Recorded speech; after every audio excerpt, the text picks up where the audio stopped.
ഇന്ന് നമ്മുടെ ജീവിതത്തിൽ ആത്മീയതയും ആത്മീയ പ്രവർത്തനങ്ങളും തമ്മിലുള്ള ആ ബന്ധം നാം ഒന്ന് പരിശോധിക്കാൻ പോവുകയാണ്.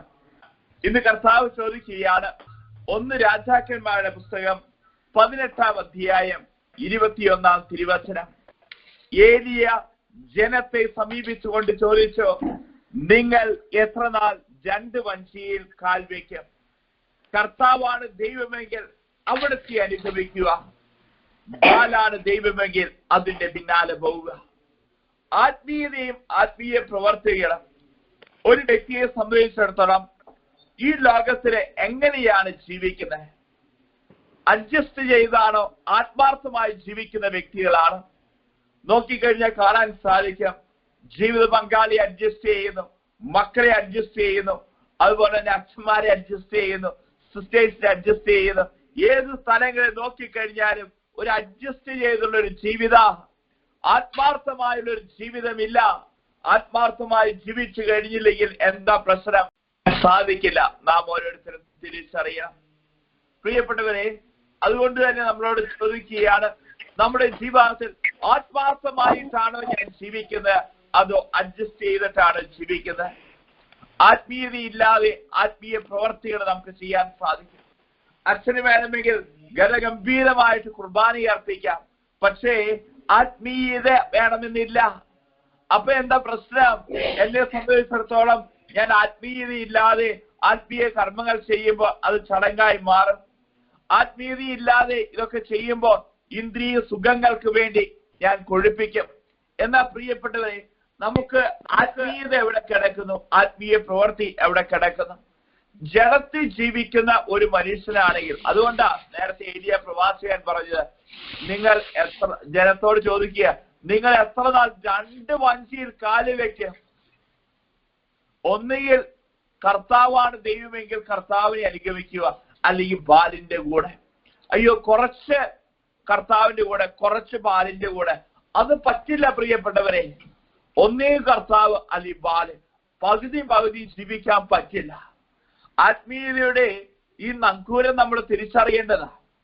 പലപ്പോഴും ജഡത്തിൽ ജീവിക്കുന്ന വ്യക്തികളുടെ പ്രത്യേകത എന്താണെന്നറിയോ? ആത്മീയ ജഡത്തിൽ ജീവിച്ചു കഴിയുമ്പോൾ അവര് ജഡത്തിന്റെ സംതൃപ്തിക്ക് അവര് പ്രാധാന്യം കൊടുക്കുക.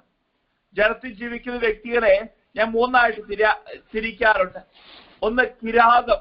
കിരാതം എന്ന് പറഞ്ഞു കഴിഞ്ഞാൽ എന്ത് കേട്ടുകഴിഞ്ഞാലും ഒരു കുലുക്കമില്ല, ഹൃദയം ഇങ്ങനെ കഠിനമായിരിക്കുന്ന അവസ്ഥ, ഒരു തുള്ളി കണ്ണീര് പോലും വരില്ലാത്ത അവസ്ഥ. കിരാതന്മാർ, ജഡത്തിൽ ജീവിക്കുന്ന വ്യക്തികളെ. 2ാമത്തെ വ്യക്തികളെ മാന്യന്മാര്.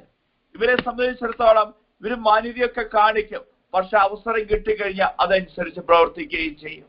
പുറമെയുള്ള മാന്യൻ, ആര് കണ്ടു കഴിഞ്ഞാലും മാന്യന, പക്ഷെ അകത്തേക്ക് കയറി കഴിഞ്ഞു കഴിഞ്ഞാൽ അതിന്റെ അനുസരിച്ച് പ്രവർത്തിക്കും. 3ാമത്തെയാണ് ധാർമ്മികരായ വ്യക്തികള്. ധാർമ്മികർ എന്നൊക്കെ പറഞ്ഞു കഴിഞ്ഞാൽ പ്രിൻസിപ്പിൾ അനുസരിച്ച് ജീവിക്കുള്ളൂ. എല്ലാം പ്രിൻസിപ്പിളാ. കുറെ സാമൂഹ്യ സേവനമൊക്കെ ചെയ്യും. പക്ഷെ നമ്മൾ തിരിച്ചറിഞ്ഞ പ്രിയപ്പെട്ടവരെ, ആത്മീയതയും ധാർമ്മികതയും രണ്ടാ. പ്രിൻസിപ്പിൾ അനുസരിച്ച് ജീവിക്കുന്നുണ്ട് എന്ന് വിചാരിക്കുന്നുണ്ട്, പക്ഷെ പ്രിയപ്പെട്ടവരെ, അത് ആത്മീയതയല്ല. കുറെ സാമൂഹ്യ സേവനമൊക്കെ ചെയ്യുന്നുണ്ട്, അത് ആത്മീയതയല്ല. ആത്മീയതയില്ലാത്ത ഒരു വ്യക്തിയുണ്ടല്ലോ, ഒരു സമൂഹത്തെ നയിക്കുകയാണെന്ന് വിചാരിക്കുക, ഒരു കുടുംബത്തെ നയിക്കുകയാണ്, സമൂഹത്തെ നയിക്കുകയാണ്.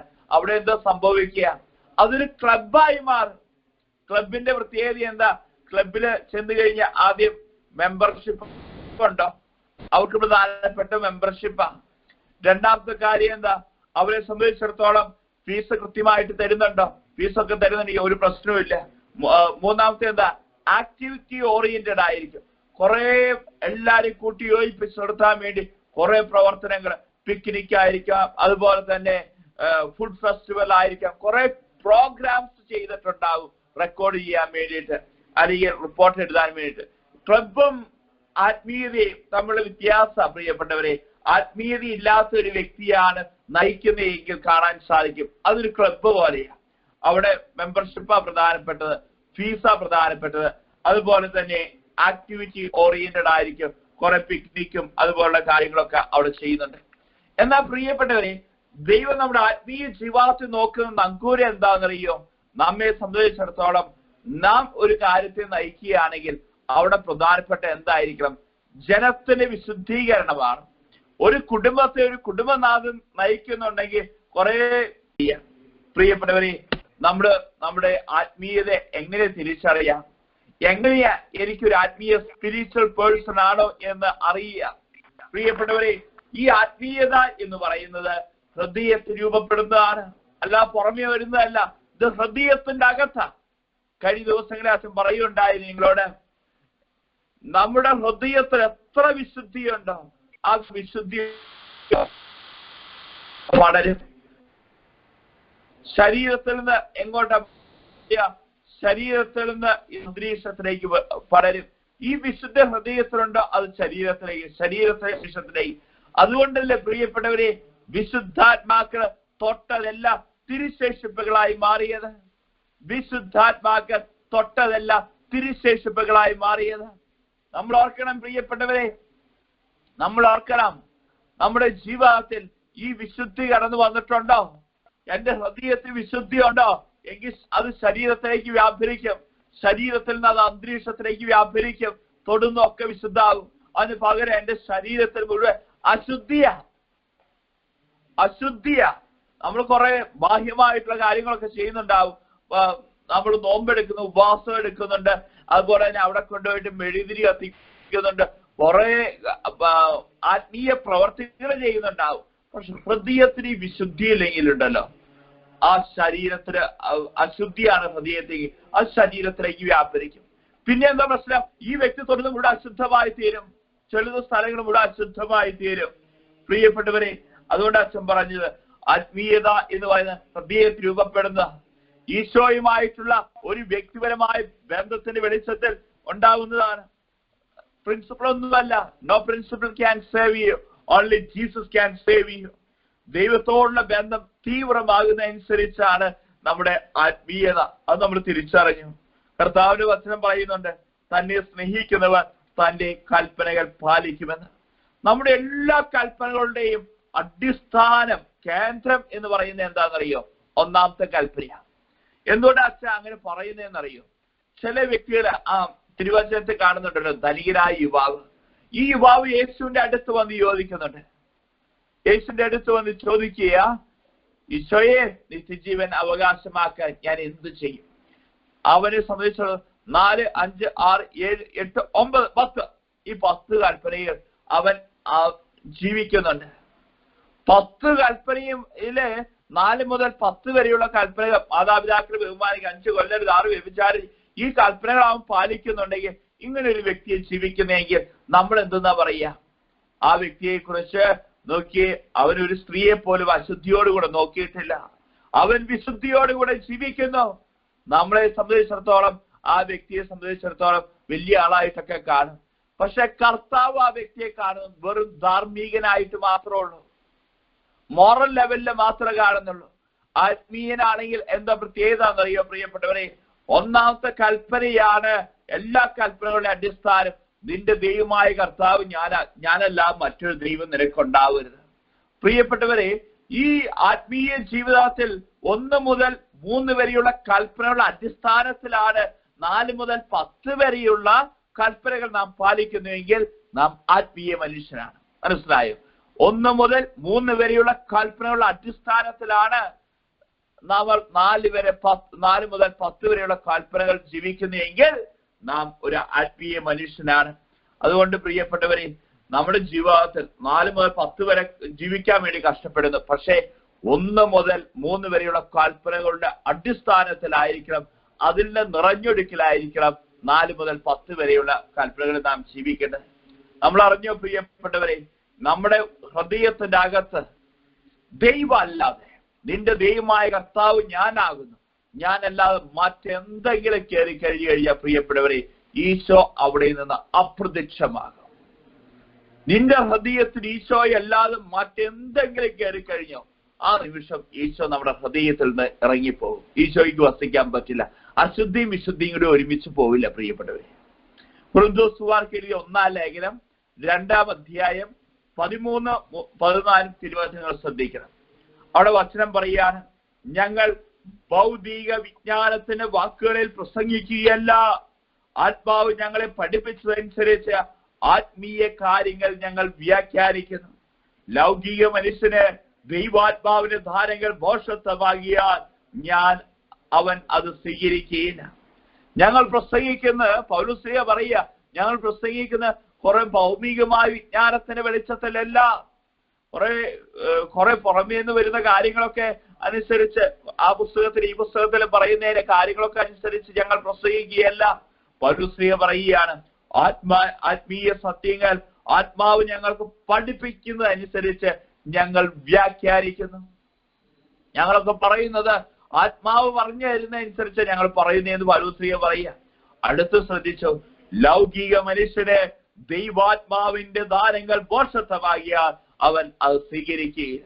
നോക്കിയോ, ഹൃദയത്തിൽ ദൈവം അല്ലാതെ മറ്റേതെങ്കിലും കാര്യങ്ങളൊക്കെ കയറിയിരിക്കുന്ന ലോകം കയറിയിരിക്കുന്നെങ്കിൽ തിരിച്ചറിഞ്ഞോ, അവിടെയുണ്ടല്ലോ. ആ വ്യക്തിയെ സംബന്ധിച്ചിടത്തോളം ദൈവം പറയുന്ന ഒന്നും കേൾക്കാൻ പറ്റില്ല.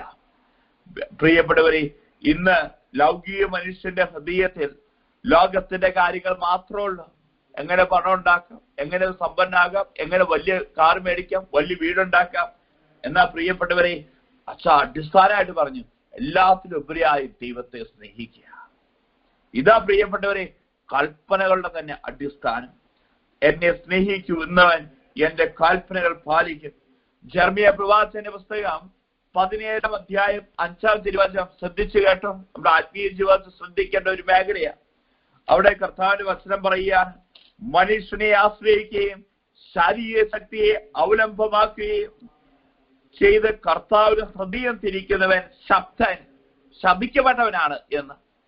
ജെറമ്യാ 17:5 പറയുന്നത്, മനുഷ്യനെ ആശ്രയിക്കുകയും ശാരീരിക ശക്തിയെ അവലംബമാക്കുകയും കർത്താവിന് ഹൃദയം തിരിക്കുകയും ചെയ്തവൻ ശാപിക്കപ്പെട്ടവൻ. എവിടെ നിന്ന് ഹൃദയം തിരിക്കുന്നവനാ? കർത്താവിന് ഹൃദയം തിരിക്കുന്നവൻ. മനുഷ്യനെ ആശ്രയിക്കുക, ശാരീരിക ശക്തി അവലംബിക്കുക. പ്രിയപ്പെട്ടവരെ, ചില വ്യക്തികളെ, എനിക്ക് ആരോഗ്യമുണ്ടല്ലോ, എനിക്ക് കഴിവുണ്ടല്ലോ, എനിക്ക് സമ്പത്തുണ്ടല്ലോ, എന്റെ കൂടെ ഇന്ന വ്യക്തിയുണ്ടല്ലോ, അങ്ങനെയൊക്കെ അതിനെയൊക്കെ ആശ്രയിച്ച്, ലോകത്തെയൊക്കെ ആശ്രയിച്ച് ജീവിക്കും. എന്താ സംഭവിക്കുക? കർത്താവിന് ഹൃദയം തിരി. അങ്ങനെയുള്ള വ്യക്തികളെ ശപിക്കപ്പെട്ട വ്യക്തിയാണെന്നാ പറയുന്നത്. പ്രിയപ്പെട്ടവരെ, എന്തുകൊണ്ട് അങ്ങനെ പറയാൻ കാരണം, മനുഷ്യൻ അവന്റെ ബുദ്ധിയിൽ മാത്രമേ ചിന്തിക്കാൻ സാധിക്കുകയുള്ളൂ. ബുദ്ധിക്ക് അപ്പുറം അവന് ചിന്തിക്കാൻ സാധിക്കുക. എന്നാ പ്രിയപ്പെട്ടവരെ, ദൈവം ബുദ്ധിക്ക് അപ്പുറമാണ്. ദൈവമില്ലെങ്കിൽ, നമ്മൾ നോക്കിക്കോ, ദൈവമില്ലെങ്കിൽ മറ്റൊന്ന് നമ്മുടെ ഉള്ളിൻ്റെ ഉള്ളിൽ കയറും.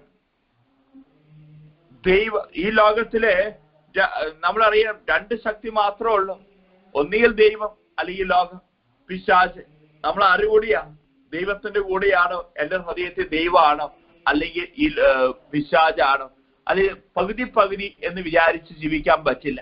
കുറച്ച് ലോകത്തിന്റെ കാര്യങ്ങൾ, കുറച്ച് ദൈവത്തിന്റെ കാര്യങ്ങൾ. ഇല്ല പ്രിയപ്പെട്ടവരെ, നിന്റെ ഹൃദയത്തിൽ ലോകത്തിന്റെ കാര്യം കയറി കഴിഞ്ഞാൽ ദൈവത്തിന് അവിടെ വസിക്കാൻ പറ്റില്ല. ദൈവം അവിടെ നിന്ന് ഇറങ്ങിപ്പോകും. പ്രിയപ്പെട്ടവരെ, രാജാക്കന്മാരുടെ പുസ്തകം 1 രാജാക്കന്മാർ 18:21 പറയുകയാണ്.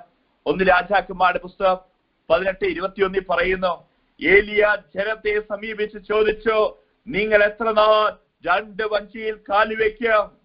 കർത്താവാണ് ദൈവമെങ്കിൽ അവിടുത്തെ അനുസരിക്കുവിൻ, എന്നാൽ ബാലാണ് ദൈവമെങ്കിൽ ബാലിനെ അനുസരിക്കുവിൻ. പ്രിയപ്പെട്ട മക്കളെ, ഇന്ന് നമ്മെ സംബന്ധിച്ചിടത്തോളം കർത്താവാകുന്ന വഞ്ചിയിൽ കാലുവെക്കണം. കർത്താവാകുന്ന വഞ്ചി കാലുവെക്കണം. പ്രിയപ്പെട്ടവരെ, അഭിഷേകം നിറയട്ടെ, കൃപ അവിടെ നിറയട്ടെ. നമ്മുടെ കുടുംബങ്ങൾ ലോകത്തിന് പിന്നാലെ പോകുന്നുണ്ടാവും, ലൗകികതയുടെ പിന്നാലെ പോകുന്നുണ്ടാവും പ്രിയപ്പെട്ടവരെ. എന്നാൽ കർത്താവാകുന്ന വഞ്ചി കാലുവെക്ക്, ബാക്കിയെല്ലാം നമുക്ക് വിട്ടുപേക്ഷിക്ക്. എന്നാൽ ആ വ്യക്തിയുടെ ജീവിതത്തിന് ആവശ്യമുള്ള കർത്താവ് തന്നെ പറഞ്ഞു തരും. 2 കരകളും തുറന്നു പിടിച്ചൊന്ന് സ്തുതിച്ച് പ്രാർത്ഥിച്ചേ. എല്ലാ മക്കളും ഒന്ന് സ്തുതിച്ച് പ്രാർത്ഥിച്ചേ. Hallelujah, hallelujah, hallelujah. യേശുവേ നന്ദി, കർത്താവേ നന്ദി, സ്തുതി പിതാവേ, പരിശുദ്ധാത്മാവേ നന്ദി, പരിശുദ്ധാത്മാവേ സ്തുതി, പരിശുദ്ധാത്മാവേ നന്ദി. Hallelujah, hallelujah.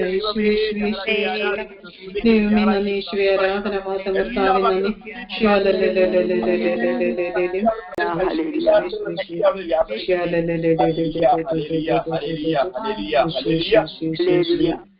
കർത്താവായ ദൈവമേ, നിന്റെ നാമത്തിൽ ഈ മക്കളെ അവിടെ ആസ്വദിച്ച് അനുഗ്രഹിക്കുന്നു. കർത്താവേ, നിന്നോട് ചേർന്ന് ജീവിക്കുക, എല്ലാത്തിനും ഉപരിയായി ദൈവത്തെ സ്നേഹിക്കുവാനുള്ള കൃപാവരം നൽകണം. പരിശുദ്ധാത്മാവിന്റെ ശക്തി അവിടെ വ്യാപരിക്കട്ടെ. വചനത്തിന്റെ ശക്തിയാൽ, കൂദാശകളുടെ ശക്തിയാൽ, പരിശുദ്ധാത്മാവ് ശക്തിയാൽ ഓരോ വ്യക്തികളെയും അവിടുന്ന് ആശ്രയിക്കുന്നു, അനുഗ്രഹിക്കുന്നു. നമ്മുടെ കർത്താവ് ഈശ്വരന്റെ കൃപയും പിതാവായ ദൈവത്തിന്റെ സ്നേഹവും പരിശുദ്ധാത്മാവിന്റെ സഹവാസം കൂടെ ഉണ്ടായിരിക്കട്ടെ, ഇപ്പോഴും എപ്പോഴും എന്നേക്കും. ആമേൻ.